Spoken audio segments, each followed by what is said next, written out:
from the previous question. So I had two comments and a question. Sorry? Can we have your name, or we'll call you anonymous? My name is Gabriel from HIVA, South Africa.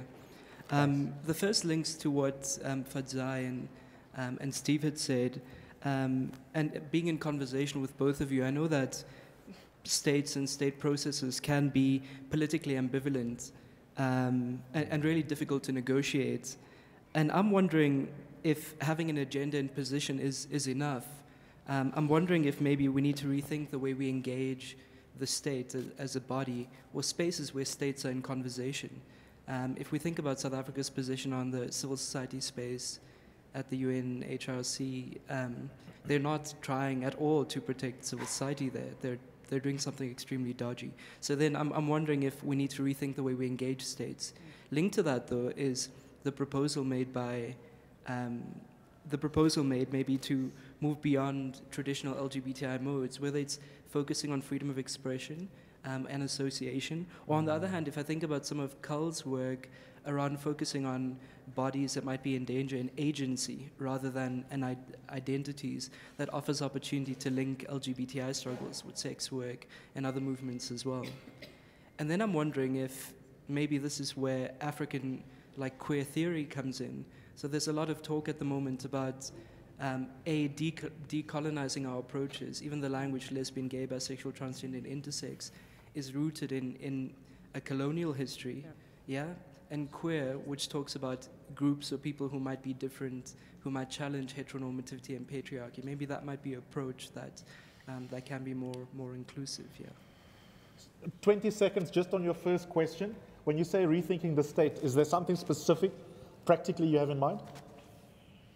I mean, we all know the state is a mess, and the South African state is a hypocrite, right? We can compete for writing articles about that. I think you're right, we probably have to rethink it. But just out of interest, is there something you actually have in mind in the back of your head about what that means?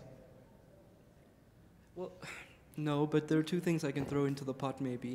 The one is, I think, at least the way I see states work in Southern Africa, maybe we could focus there. There still are remnants of a colonial structure, which is why I'd argue the groups that were excluded before the post-colony are still excluded. And the second thing is there's still patriarchal structures, and that's another thing we would need to deal with. And I think that plays out in spaces we try and inhabit with the state. Thank you. Gentleman next to you? Yeah. Yes. Yeah, good morning. My name is Evans from Liberia. And I'm so happy to be in this space because it's a learning process for us, especially in West Africa. Because at the moment we're about forming a West African activist fund. So I think it's a learning experience for me to be here. But however, my question here has to do with the issue around, we should specifically go to Steve, looking at from the perspective coming from the National AIDS Commission of South Africa. In Liberia, we've been struggling with Global Fund to get key affected population as a term in the public health setting that is also talking about LGBTI persons to access treatment and services.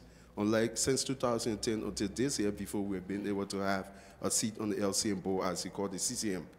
So we've been trying to push for a one-stop center where, because the issue has been people don't feel free to go to the regular health facility because it's not friendly to LGBTI persons. But on the other hand, they're saying that, oh, well, we cannot open a gay hospital, we'll be promoting gay rights. And looking at it from the standpoint that it's a human rights issue that people should have access to health. How has it been working here in South Africa that could help us to push on being a member of the LCM board to push that, because we're having a conversation very shortly on that to be able to justify why is it that we want a specific clinic that will be responsible for LGBTI persons. Thank you. Excellent. Final question. Let's go to this side. I was about to ask the folks on my right. Can we get a mic to this side of the venue, please? Or is there one there? Okay, go ahead. Thank you very much for extending this invitation to us as the faith sector. I'm with the delegation from KZN, Gauteng, as well as Western Cape Council of Churches. My name is Reverend Solaka Shelembe. My question to the panelists is that what is their experience of working with faith sectors? Secondly, the expectations. Thank you. Okay. And then can we get someone else have their hand up? That will be our last one. Thank you. Okay, thank you. I'm Eunice Nguba from Namibia. I just wanted to pose a question to Ricky. Let's say a trans woman or a trans man is hospitalized. Where would you want this person to be hospitalized, in the female or in the male? The reason I'm asking is I posted this question to the ombudsman back in my country, and they asked me the same question and I didn't have an answer, and I felt really embarrassed. So I would really like to go back with an answer next time we have a meeting with them. Okay. Good.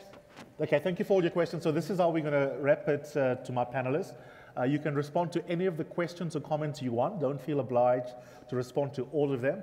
And if you can keep your final thought or a response to about 60 to 90 seconds, I would appreciate that. We'll start in reverse order in which you first spoke. So we'll start with you, Ricky.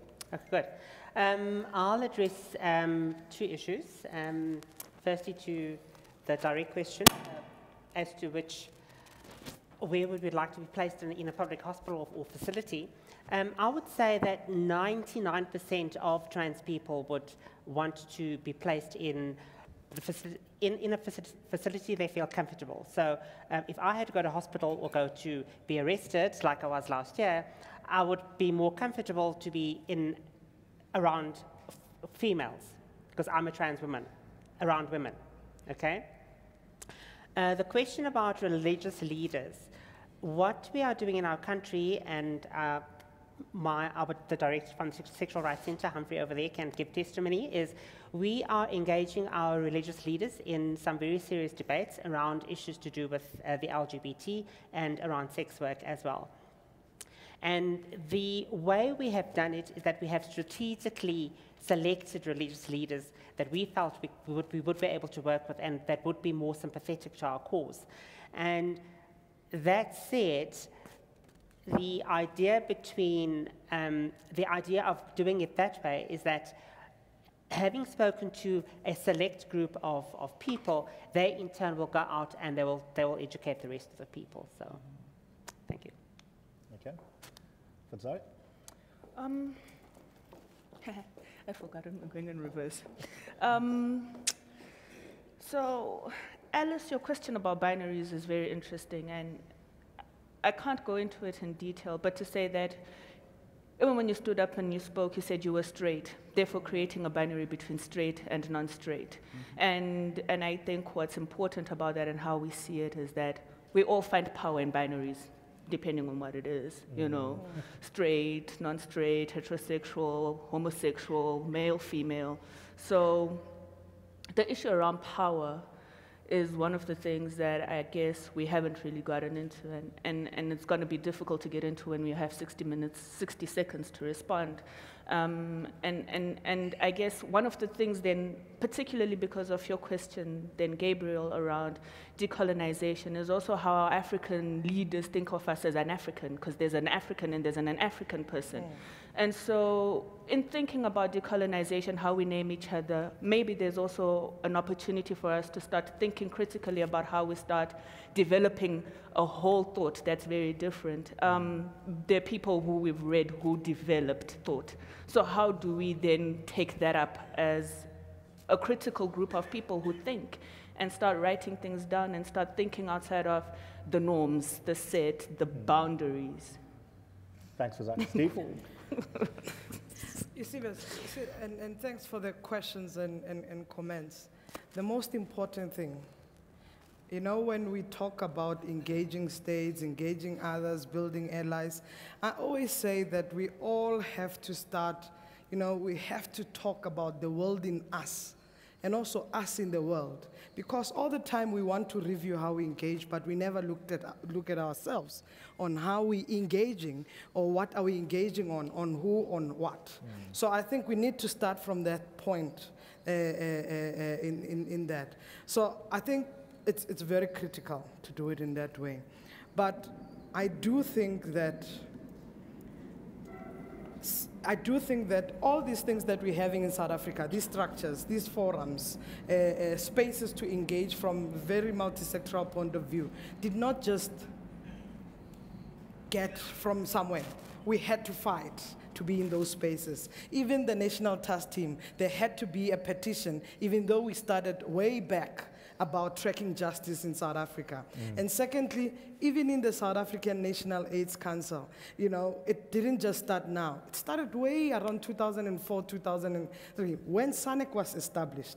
Who are we leaving behind and so forth? And I think we need to then say, are we there? Are we in those spaces if forums established? If we're talking health, I'm not talking about gay and lesbian rights, I'm talking human rights. And I'm particularly highlighting the individuals, vulnerable groups, and so forth. And I think we need to look at it in that way. Even in the faith sector, and which, in fact, Alice, when we're saying the language, it's quite right, because where is the root cause? It's something that we need to start thinking about.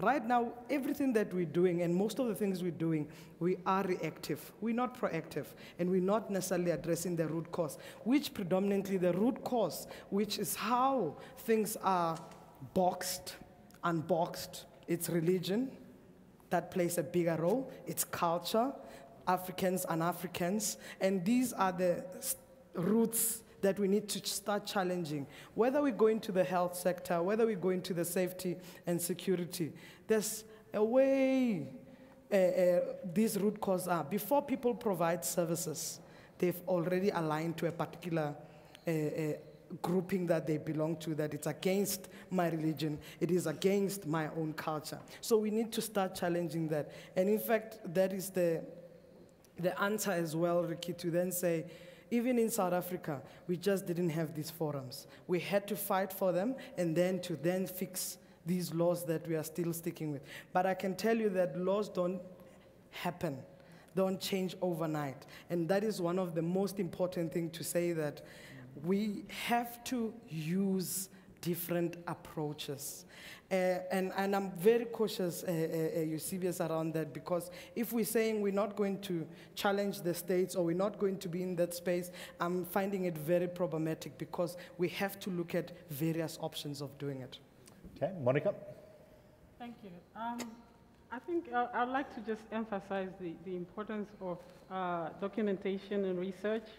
I think for every strategy that you undertake, it doesn't matter whether it's litigation or just advocacy, you need to have information. And you're engaging states that will tell you, we didn't know this was happening. We don't have any statistics. We don't have any data. You need to be able to give them something. You need to be able to give them statistics. You need to be able to give them, data to say this is the state of affairs, and we need to address it.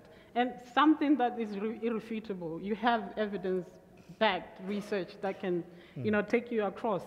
And it's the same with engaging religious leaders. I think what we have fallen into doing is being combatant when we go to try and talk to our religious leaders. And I think that strategy is not working. What we need to do is form alliances on equal basis, find issues that we can find some common ground. I think we agree that for our well-being, we do need faith, we need fellowship, we need all of this stuff to be complete human beings. And to be excluded from some of these spaces can be quite traumatic, and we need to be able to work together in that respect. So